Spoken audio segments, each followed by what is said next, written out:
name's Andrea, and a year ago I actually had a nasty injury to my shoulder. I required surgery for that, and I had physiotherapy prior to the surgery, and then I had physiotherapy after the surgery. It's been quite a long year, and I am still recovering from the surgery, but I'm glad to see that with my physio exercises I have been able to regain full movement of my shoulder again, which I didn't think that I would be able to do.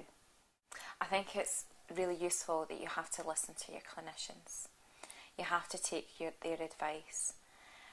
You have to know your own body. You have to know when to push yourself, when you have to rest, and it's getting that combination that's the difficult part. I mean, before the surgery there was exercises that I could not do. After the surgery I developed a frozen shoulder, and then laterally I actually got a bursitis, which is actually inflammation in between the shoulder and the shoulder joint, and it was taking the painkillers, keeping my shoulder moving, being supple, asking friends for help. And I think that's the big thing, being very independent. It's often quite difficult to actually ask somebody to help you. Even simple things like removing the snow from the pathway, carrying heavy shopping bags, planning out journeys, and it's really just taking the medication and listening to your body and getting some help. Well, I mean, when I'm sitting at my work and when I'm at home, even just watching television, I can actually feel the tension build up along my neck and my shoulder, because if you're suffering from shoulder pain, it's not just the shoulder, it affects the neck, it affects the back as well. And there's some stretching exercises that I like to do that loosens off my neck and shoulder, and there's also some exercises where it's arm extensions that I like to do. Joints do not like to be immobile. It's good to actually get the joint moving. This is one of the stretching exercises that I like to do that alleviates the tension when it starts to build up in my shoulder. It's a very simple exercise. You can do it sitting at your desk at work, or you can do it at home in your armchair like I'm doing now. Just slip back, make sure that your back's nice and straight and that you've got good posture, and relax your shoulder as much as you can.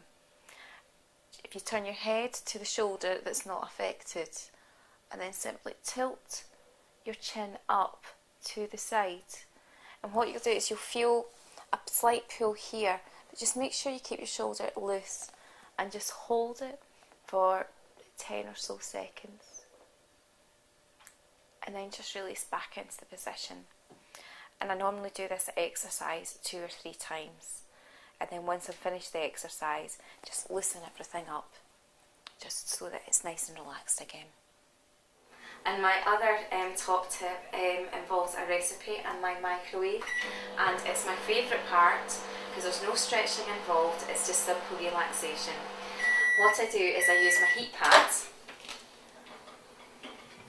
It comes out the microwave, and it's a nice bean-filled microwavable heat pad that I wrap around my neck and also my shoulder joint.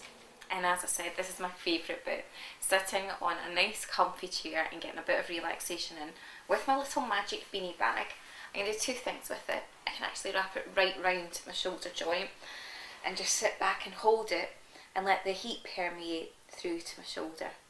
Or just wrap it around my neck and it's nice and warm, and kick back with a book for 5 or 10 minutes and have a read. To sum it all up, listen to your body, take your medication, seek help from friends and family, listen to the clinicians and the physiotherapist, do your exercises, use heat to see if it alleviates your pain. If not, try ice packs. But the main thing is you're in this for the long haul. It's taken me a year to get to where I am today.